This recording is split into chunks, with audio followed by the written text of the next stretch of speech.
Hi everyone, so this is a design team project for Made with Love, and welcome to my channel. And so the project I'm doing today will be a mixed media panel on grey board, and this is the collection I'm working with is a Jen Hatfield Simple Life collection, and basically it has a lot of neutrals, which is very suitable for doing mixed media projects with, because you don't want to have like too many colors on your paper. It will probably drive you mad when you try to balance the color out. So looking at other embellishments that I have, this is the Junkyard Findings from Ingrid Bohm, which is a 2014 collection from Prima. We still have some left in the store, so do take a look. And I do like this little embellishments, they're kind of fun. Now to look at the papers, we have a lot of Jen Hatfield Simple Life papers, and I chose those that were very neutral in color, so they were like blacks, they were creams, and then there were browns, and there was whites. And one of the paper had this really nice flower, and what I'm going to do is I'm going to cut that apart, and I'm going to use that as part of my focal point later on in the project, as you will see in my process video. And you can see in all these papers, they are just very neutral. This is a nice script, and this is some music paper. I didn't use every single one of the papers, but they were just a really good starting point to which I was going to use the paper for. And I do have some color paper with a little bit of color, so this is a nice stripe pattern with a little bit of blues, but I didn't use this paper in the end as well. And I do have two more papers from Maggie Holmes, and then I think that is some butterflies I'm going to cut out from the hazel paper as well.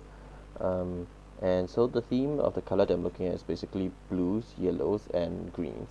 And so they are kind of like really there in this color pieces. I'm going to cut those part out.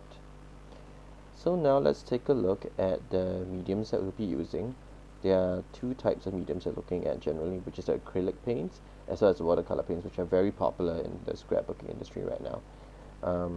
One of the things about the acrylic paints which makes it really suitable is that they are opaque, they dry quickly, and they do not crack over the long time as compared to like oil paintings, which makes it really suitable for like the craft industry. And as you can see, there is holding my hand is distress paints. So distress paints are like a thin-bodied acrylic base paint body, and basically the special property is that when you spray water on them while it's wet, you react with water and you can do some nice effects with them. These other ones are from Anthology. They are kind of like a cross between acrylic paints and modeling paste, and what you get is kind of like a middle consistency. They dry out in a couple of hours, but they have this really nice glossy glittery effect, which makes them really pop out in a mixed media project.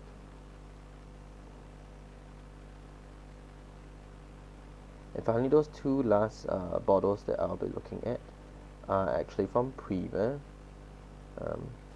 and the special property about them is that they're kind of like a thin body, and the previous color lot saw that was actually steampunk copper, which is a nice pigmented like copper color, whereas the magic opal that I held up, the second bottle, is actually a special effects acrylic paint.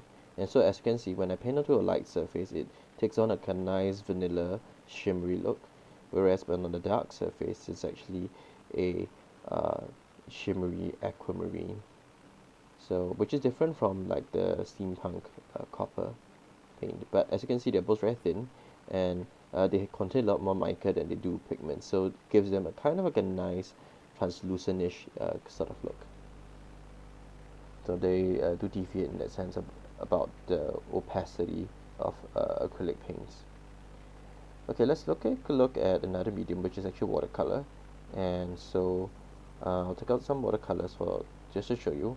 I'm not going to use a Gansai Tambi pen, the one that I took out. Just wanted to show you guys one property about watercolor that needs to be taken note of, and that is that they are translucent to transparent.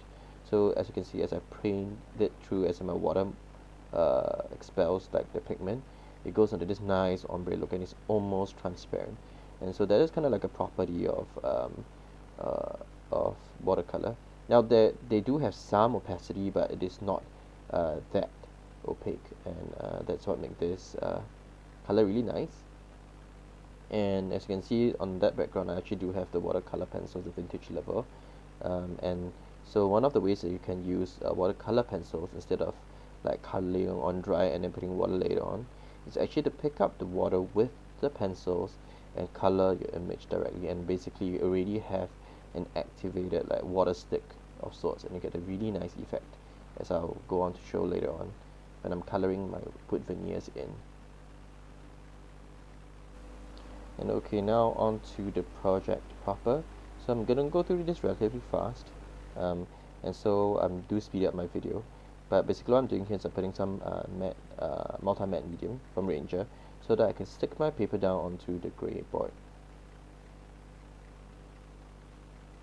And up next, after sticking it down and making sure that it is completely flat, I use some gesso clear onto the surface. Because I'm going to use some mediums onto this, what gesso does is that it basically allows for the color to grip better onto the surface, but also to allow like the mediums to flow freely through it. So as you can see, what I did here is I actually took some distress paints and then I painted over that surface with a brayer, and I did some sprinkling effect as well with water as well as some of the paints to basically get like kind of like a nice textured look. And that's the thing about distress paints, is just while it's wet, it is reactive with water, and you can create these really nice interesting patterns.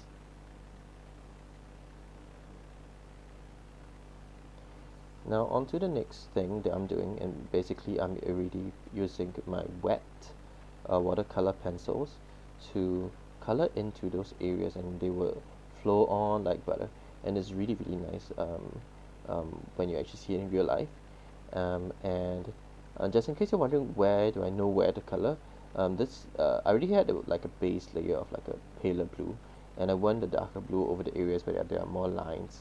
So that could be one way you can do your coloring, so you don't have to like try to fuss about like where your shadow is going to be, because usually the image kind of really tells you where the shadow is going to be. I'm going to do the same thing with the leaves as well, where I used the green color to color in the leaves. And so when I use the darker colors onto the areas that have small lines, it creates like an illusion of depth onto the wood veneer, which is really nice. So back onto the project. So what are the things that I did, and I wanted to take advantage of my Opal Magic paints, was I wanted to paint over two different surfaces, one of the light surface and also of course of the black surface, to reveal that nice blue. And so in real life, if you see the gears, which I've cut out from one of the pattern papers and I backed it up with some thin chipboard, basically it has this really nice shimmery vanilla.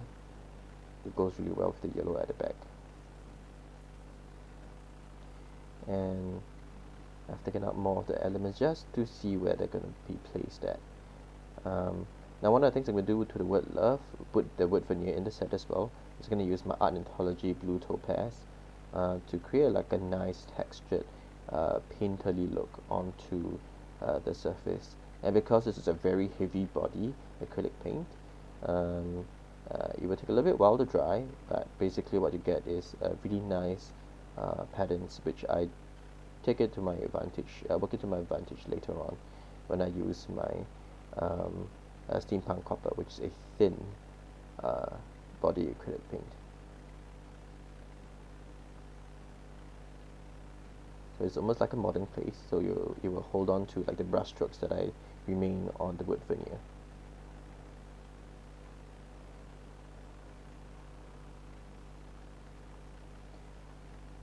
Now moving on, one of the other things that I decided to do is I took some Tim Holtz numbers stencils, and basically I applied this heavy body onto the background to create these really nice numbers. And because they're kind of like a in between like heavy body, I want to be quite careful in my application, otherwise I could get them underneath the stencil. But if you do it really carefully, you get a really nice image.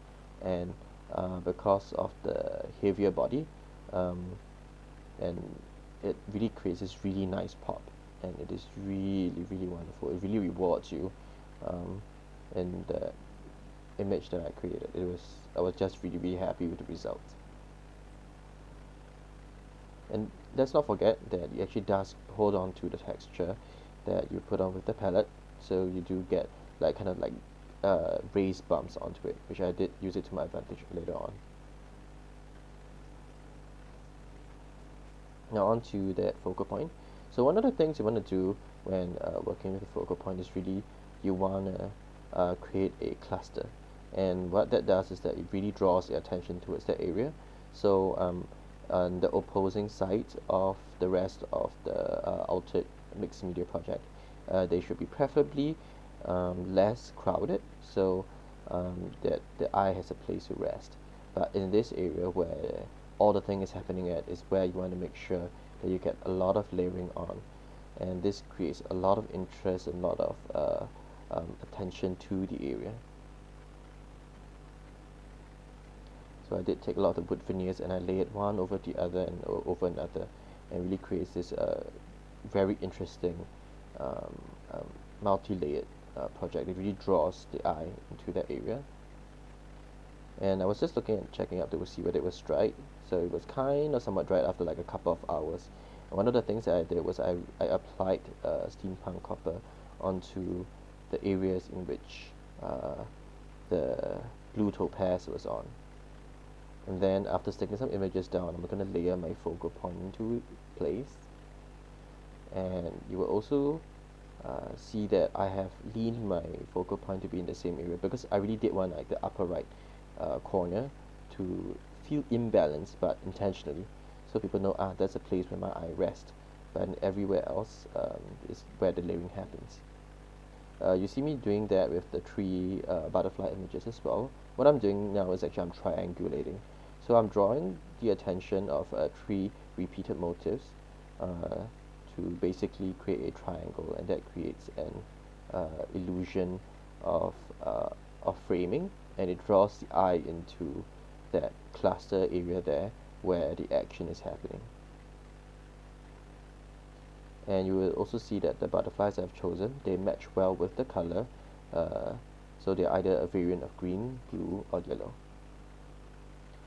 So now the last step that I did, I continued to apply my steampunk copper onto the different embellishments in strategic places, especially where the raised area of the blue topaz was at, as you can see. And I also went around the edge of the entire project, just so I can ground and frame the entire mixed media piece. So I'm going to start with one corner of applying that steampunk copper, and I'm going to go all around, create kind of like a nice distressed frame. In real life this looks really cool because of that shimmery effect of the steampunk copper paint. And there you have it. So up next are the photo stills, and you'll be able to see like how the project looks like. It is really quite pretty. So let me know what you guys think in the comments box down below, and thank you guys for watching.